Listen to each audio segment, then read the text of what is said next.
Salut à tous et bienvenue dans ce premier cours sur ExpressJS et MongoDB.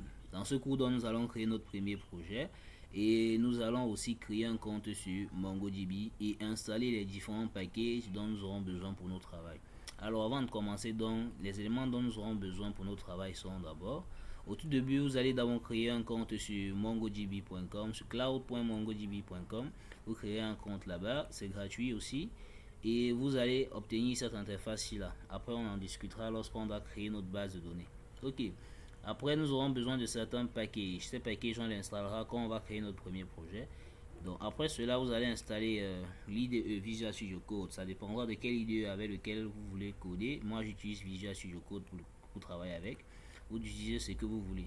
Alors, après cela, on aura besoin de Postman. C'est lui qui nous permettra de tester nos API. Ça dépend de la plateforme sur laquelle vous vous trouvez. Moi, j'utilise par exemple Ubuntu et je suis sur Linux. Donc, ça dépendra que vous soyez sur Windows ou Mac. Je crois qu'il y a au moins une version qui est disponible. Donc, l'interface s'affiche ainsi et c'est avec ça que nous testerons notre API. Alors, autre chose, nous aurons besoin de Node.js. Vous trouvez Node.js sur le site node.js. Alors, si vous êtes sur Linux, vous pouvez l'installer à travers apt. Ou bien si vous êtes sur Windows, vous pouvez juste télécharger le setup et l'installer. Donc moi je vous conseille d'utiliser les versions LTS et tout dépendra de vous. Vous pouvez aussi utiliser les versions QM. Alors après d'avoir installé donc Linux, Visual Studio Code et Postman, vous voyez bien Postman est installé chez moi, Visual Studio aussi. On va tester maintenant si Node.js est installé chez nous. Donc vous ouvrez votre terminal, que ce soit l'invite de commande de Linux ou toute autre chose. Alors nous allons taper dans les commandes node-v. Ça nous donne la version Node. Vous voyez ici on a la LTS. Je suis ici à jour avec ma version de Node.js. Et nous allons le Node Package Manager, celui qui va nous permettre d'installer les packages d'Express et de tous les autres avec lesquels nous allons travailler.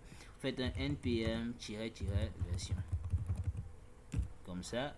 Et vous avez bien sûr la version de npm du Node Package Manager. Alors après cela donc on va donc créer notre projet. Alors pour créer notre projet, qu'est-ce qu'on fait? Vous allez aller sur le dossier avec lequel vous avez l'habitude de créer vos projets et nous allons créer donc un projet là-bas. Donc nous allons donc créer un projet. Moi je vais utiliser l'invite de commande pour créer mon projet. Créez-le avec l'interface graphique si vous le désirez, mais il faut souvent avoir l'habitude d'utiliser l'invite de commande. C'est bien, mais c'est pas forcé. Alors on va taper la commande mkg. Je vais appeler mon dossier Express API. Donc Express API tout court. Et le dossier il est créé. Je fais un change directory to Express API comme ceci. Donc je suis maintenant dans le dossier de mon projet. La première chose que je fais, j'initialise mon projet pour pouvoir installer les packages dessus npm. Donc je fais npm init comme ceci. Et il y a certaines configurations que je dois effectuer. Par exemple, le nom de mon package, je laisse par défaut Express API. La version, je laisse à 1. La description, je ne donnerai pas de description. Le point d'entrée, je vais écrire que ce sera serveur.js. Les autres, je tape juste entrée. Et l'auteur, bien sûr, vous donnerez le nom qui vous plaît. Moi, je dirais c'est Design and Code. Ok. Alors, la licence, je laisse par défaut à ISC. Ok, est-ce qu'on me demande, on me demande si tout ce que j'ai entré est correct. Je vais dire juste oui. Donc, avec yes. Ok, donc le projet il est créé, donc le dossier il est initialisé. Si vous avez installé Visual Studio Code, vous pouvez directement l'ouvrir à travers l'invite de commande et votre dossier aussi. Tapant code espace point, autant pour moi, de taper entrée. Alors, dans l'interface de Visual Studio Code, donc on a le fichier package.json qui a été créé automatiquement dans notre dossier et qui contient toutes les configurations que nous avons effectuées l'autre dans l'invite de commande. Alors, qu'est-ce qu'on va faire? Donc, installer en premier lieu le package de Express. Donc, on va faire un npm install ou bien install en entier Express, tout simplement.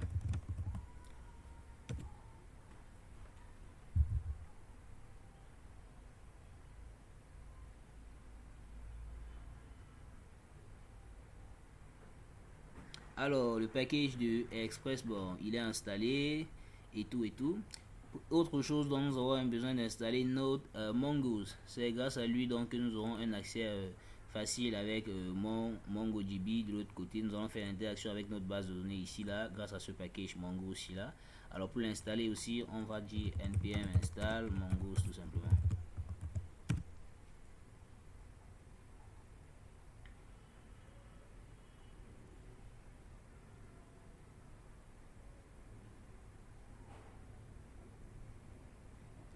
Ok, nous aurons aussi besoin d'un autre package qu'on va appeler body parser. Donc nous allons aussi faire npm install body parser. Ok.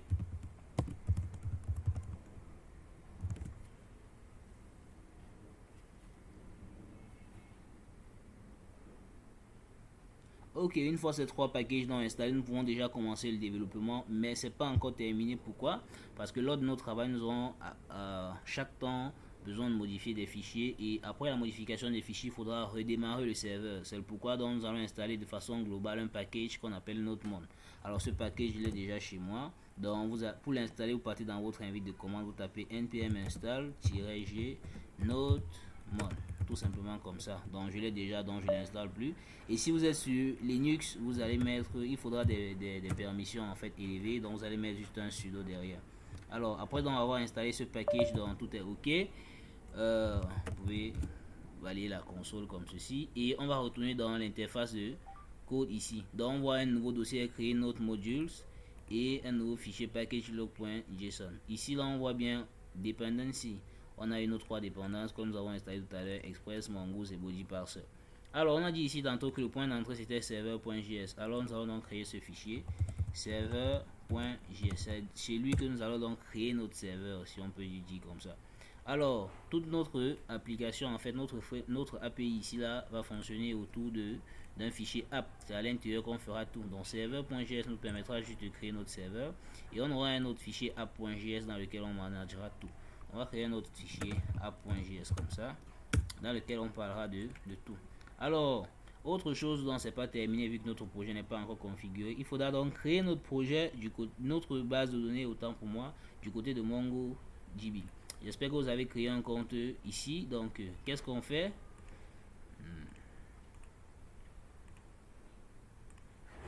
Vous venez sur Build et Cluster, tout simplement. Alors, vous allez choisir la version free ici, Starting at Free. Alors, ici, la première tabulation, premier espace, on parle des Cloud Provider and Region. Donc, nous allons choisir toujours Amazon Web Service. Et par rapport à la région ici, nous allons laisser Virginie.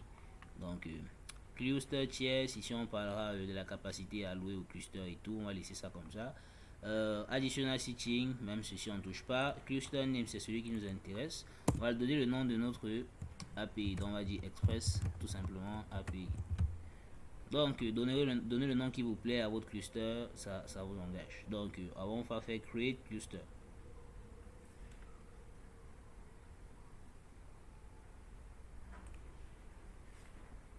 Ok, donc on va dire we are deploying your change. Your cluster is being created. Donc, il faudra qu'on patiente entre 1 et 3 minutes pour créer notre cluster. Pendant que le cluster est en train d'être créé, nous allons faire certaines configurations. Vous venez dans Database Access. Ce sera pour l'accès à notre base de données. Nous allons créer un utilisateur pour qu'il puisse accéder à notre base de données. Un utilisateur qui pourra s'authentifier avec des mots de passe et tout et tout. Nous allons créer un utilisateur qu'on va appeler Design, tout simplement. Et nous allons lui donner un mot de passe aussi simple que ça. Bon, je vais dire rien. Ce mot de passe sera tout simplement rien, 1, 2, 3. Donc, vous donnez un mot de passe qui vous convient pour votre utilisateur. Alors, Database User Privilege. Donc, on va lui donner les privilèges de lire et écrire dans n'importe quelle base de données, tout simplement. Et vous cliquez sur Add User. Alors, l'utilisateur dont il est créé comme ceci. Donc, on a un utilisateur qui pourra accéder à n'importe quelle de nos bases de données qu'on a créées sur MongoDB. Vous allez venir sur Network Access. Ici, on va donner l'accès aux adresses IP.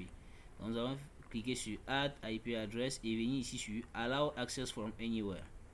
Ok, donc vous allez cliquer sur Confirm. Donc, si après, vous décidez de créer une vraie API qui va fonctionner sur un site très costaud, vous pouvez venir choisir exactement l'adresse IP qui doit accéder à votre site et tout.